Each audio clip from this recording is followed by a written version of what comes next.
I am here at the Moss Hill Methodist Church, just a few miles southwest of Vernon, Florida, the home of the original church building owned by this congregation, built in 1857.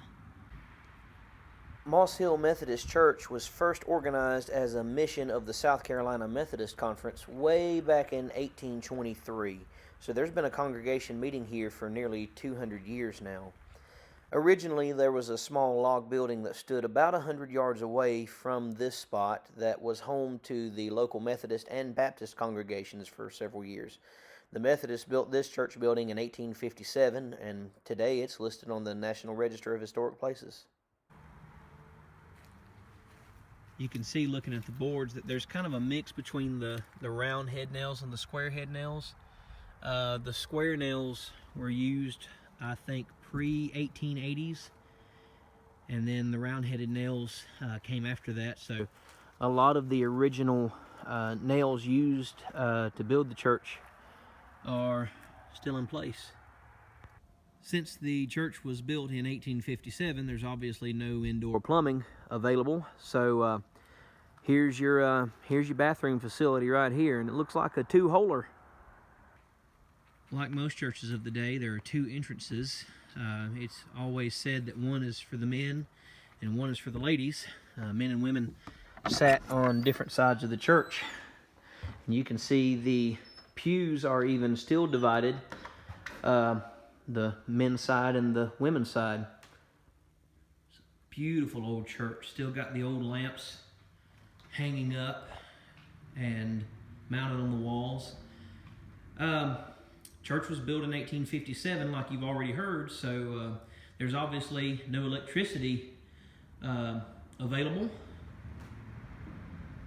And so it's just really beautiful to come in and see how well this church building has been preserved since that time, since the time it was built. And as you can see, it's still a working church, still a functioning congregation here. One of the coolest historical features about old churches like this is the fact that you can see all the handprints and even footprints all over the boards that are used to build the building. I mean, that makes history real to me when you realize, hey, people actually handled these boards. I mean, obviously they did, but just the way it works in my mind, it's really cool to think that I'm touching the same material that people before me, 160 plus years did. It's just really makes history come alive in my mind. And there is the only electricity available in this building right there. There's a power meter outside the window. I don't know how well you can see that, but there's a line running in through a conduit through the floor of the building down here. And that's the only available electricity. And you can kind of see over here where there's a fan, and sometimes you come here in the wintertime and they've got heaters, space heaters set out. Don't need them a lot. It is Florida after all, but once in a while you do need a little bit of warmth. One of the coolest things to me is the fact that there's a copy of the original land grant. Bears the name of a man called Igdaliah Wood of Washington County, Florida, granting this land to him in order to build a church. And the odd thing here is that the land grant was signed by Abraham Lincoln on the 6th of December, 1861, which is odd because by that point, the state of Florida had seceded from the USA almost 11 months earlier. So the fact that Florida was not at that time a functioning part of the USA, and yet Abraham Lincoln still signed the document, pretty well says a lot about Lincoln. The fact that he considered the Confederacy not to be a separate nation, but to simply be Union states in rebellion. So he still saw himself as the president legally of the states that withdrew to the Confederacy. I also love the fact that everything about this building is original. I mean, nothing has been replaced. I mean, certainly it's been, the padded kneelers and the padding for the pews has been added, but certainly nothing has been taken away or replaced. This is all original. So the altar rail right here, where you would go to pray at the invitation or to receive communion, is still here.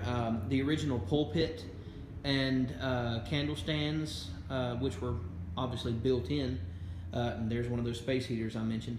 It's all here. I really love it. It's just really neat to me to think about all the sermons that have been preached from behind this pulpit. Right here where I'm standing, right here in this spot, the no doubt great men who have stood here and pastored this congregation and preached a lot of great sermons here. It's just really exciting for me to stand in a spot like this. I just have so much fun in my mind trying to picture what it would have been like to attend a camp meeting service here in, the 1880s. What it would have been like to sit here at night with the revival going strong and the lanterns lighting up the room here and shouts of amen and strong conviction in the singing. I can just imagine how cool that would have been to be in a service like this. I might even have a little church right here by myself. You never know. I just can't get over how beautiful a spot this is for this old church to sit. I mean, you look outside, there's all these trees covered in the old Spanish moss, and it's just, especially with the sun shining in brightly like it is, and the room is very well lit, obviously with the size of the windows, but it's just a beautiful place. And you can hear, obviously, there's lots of traffic going up and down the road, so this is not just a backwoods, hole-in-the-wall type place. I mean, this is not far, just a couple miles kind of southwest of the town of Vernon. So lots of traffic going by, very visible spot. And like we said, still an active congregation here, but it's just a beautiful spot for a meeting house like this. And that's how you locked a door back in 1857. This wood is what they call heart pine or lightered wood. It's packed full of tar and turpentine, and that's part of what has made it last for so long. It's kind of preserved itself. And outside the old church here is the covered area, the pavilion, whatever you want to call it. This will basically be the outdoor fellowship hall. The church was for singing and preaching, and outdoors is where you had dinner on the grounds. All across the cemetery here you see a lot of missing headstones or headstones that have deteriorated. A lot of these old headstones were probably made out of limestone, and they just really wore away over time. Limestone does not make a good headstone, by the way. You got this one here, which obviously is not mounted in its base. It's just laid down into the ground now. Can't even read this one anymore. There's almost nothing legible on it at all. Several Confederate graves here, and this one over here, which I don't know if that's a typo or golly. Apparently this guy lived from 1838 to 1963. Who was that? Alexander Stewart. Golly. That's what, 125 years? Jeez. The Moss Hill Church is a beautiful example of 19th century pioneer architecture, and I am so glad that we have this treasure right here in the heart of the Florida Panhandle. And I hope it lasts another 167 years. But there's another hidden architectural treasure just a few miles north of here that I went to see right after I left Moss Hill. I'm out here on the Hard Labor Road, walking toward the bridge that spans Hard Labor Creek, and you don't see these kinds of bridges many places anymore. Solid wood, one lane, no rails.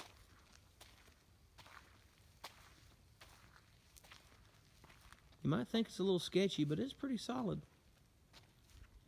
Here's the creek.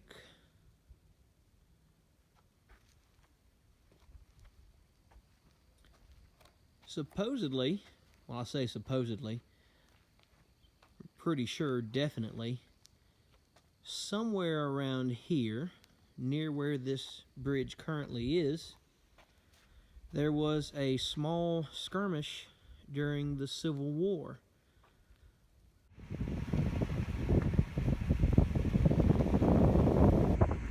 The other historic church building I went to see was this one, the old Washington Primitive Baptist Church, which is better known to local folks as the old Hard Labor Creek Church.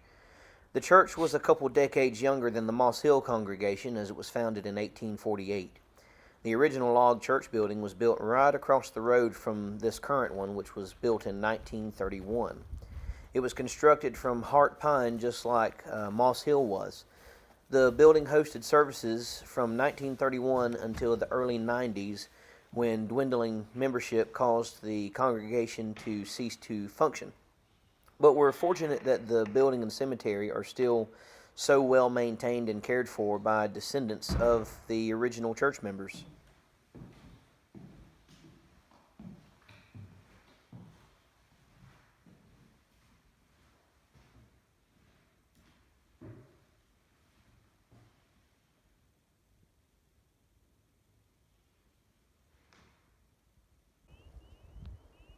You can see how open everything is.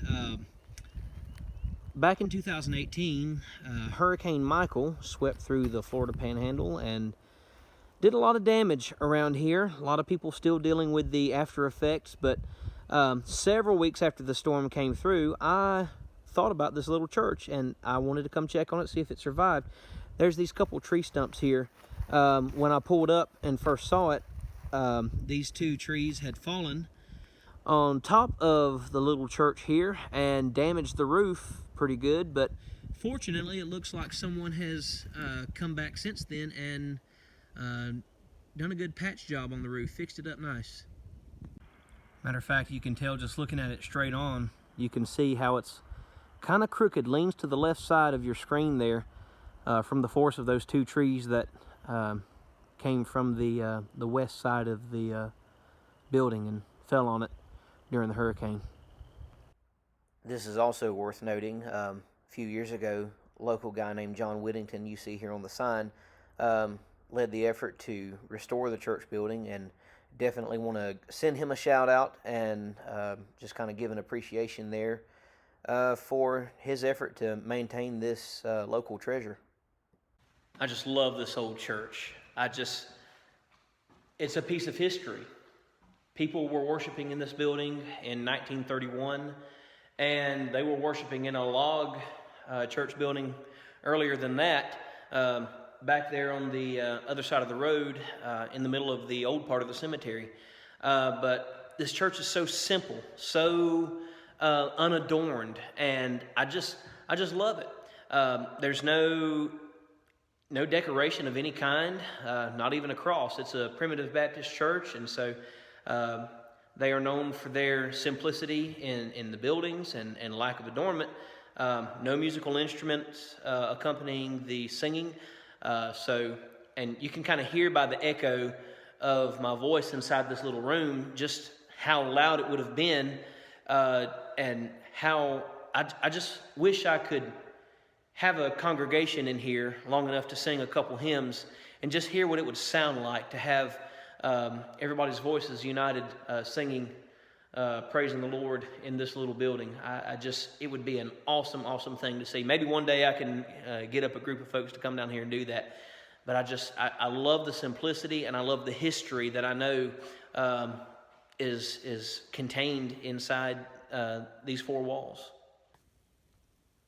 Up here in the ceiling, you can see there is a small hole where I'm assuming a light bulb was probably hung out from the hole to light up the building.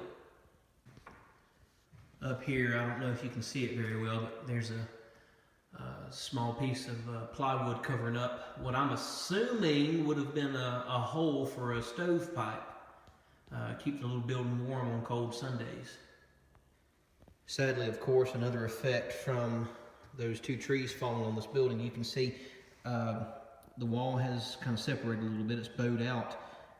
Where that last 2x4 is right there, that's where the wall should be, butt up against that, but obviously it's separated a good bit.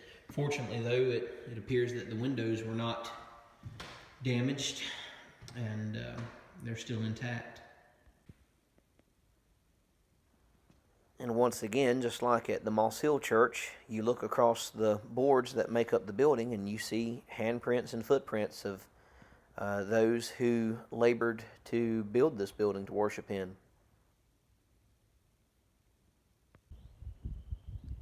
It's just a real beautiful, peaceful spot here. Great spot for a little church in the middle of the woods. Another really neat piece of history here is a copy of the old cemetery plans that are mounted to the wall just inside the back door of the church. So naturally, that was something I had to go and check out. A lot of weathered headstones here. A lot of the headstones around this neck of the woods back in the day used to be made out of limestone, and they weather really bad. They don't retain their etchings at all, so a lot of the headstones, unfortunately, are not very legible anymore. But it's a pretty populated cemetery here and on the other side of the road, the same side of the road that the church is on. It is right over there. Nice, peaceful, open spot. Nothing legible on these headstones at all. And here you've got just little wooden markers. This one says Wealthy Taylor, July 1836. I wasn't sure if that's when she was born or when she died. I thought this might be the oldest grave. But it says July 1836 circa, twin sister of Andrew Jackson Taylor. And then the grave right beside her is that of Andrew Jackson Taylor, who was born in 1838, died in 1899. So, Wealthy and Andrew were born in 1836, according to this, maybe. Born in 1838, according to this. I wonder who was right. Yeah, I just had a thought. If those two were twins, and the sister was born in 1836, and the brother was born in 1838, that's one heck of a labor that their mama went through. God love her. This was also something odd I noticed here. You can see these relatively newer graves are oriented one way, but when you start looking, the older gravestones start kind of cutting to the left a little bit right there. So I guess the older graves, they were just trying to point them to the east the best they could. And then I guess we got better at figuring that thing out the later we got here. I don't know. One of the things I do when I visit a historic cemetery is I try to find the oldest grave. Who started this cemetery? And so far, this is the oldest one I've found. And it's really interesting to me because usually you see military headstones like this, and they're from the Civil War. I mean, this is the South, and that's what you expect. But this guy, Wally Goodwin, was in the Georgia militia and fought in the Indian Wars before the Civil War. He died in 1856 and was buried here. This is the oldest one I've found here so far. And then I stumbled on another headstone from somebody who fought in the Indian Wars, but not the Civil War. So that's really unique to me, the fact that I'm in pretty much the Deep South, and I found two headstones from Indian Wars, not the Civil War. I always love getting to come and see these two beautiful church buildings. They're very much a part of our history in this part of Florida. It's definitely a part of my history because I'm from this area where these two churches are. So they're very near and dear to me. And if you are one of the local folks, then this is a part of your history too. So please keep a check on these places, maintain them, take care of them. Make sure they stay so that they can be treasured by generations to come. And with that being said, I'll leave you with these last few shots from this peaceful little area.